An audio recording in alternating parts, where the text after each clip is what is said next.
نصائح خارجيه كانت اقليميه وجهويه، بعض المرات اساسا كيجيو يجلسوا معنا على كل ما هو الترتيب كنرتبوا بحال اللي كنسبقوا كنسبق لنا تقريبا واحد باش نربحوا واحد 6 شهور من الوقت باش نبقاو ندخلوا في الدراسات. نبداو ان شاء الله يعني نوصلوا اتفاقيات ولا شيء، غنبداو نعملوا الدراسات واخا ما توقعش شي راه تما في الاسبوعين اللي جاي يمكن ان شاء الله توقع.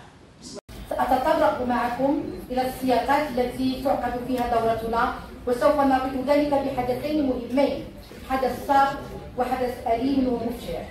فبالنسبة للحدث الصار يتمثل في قدوم جهة الملك نصره الله إلى جهتنا.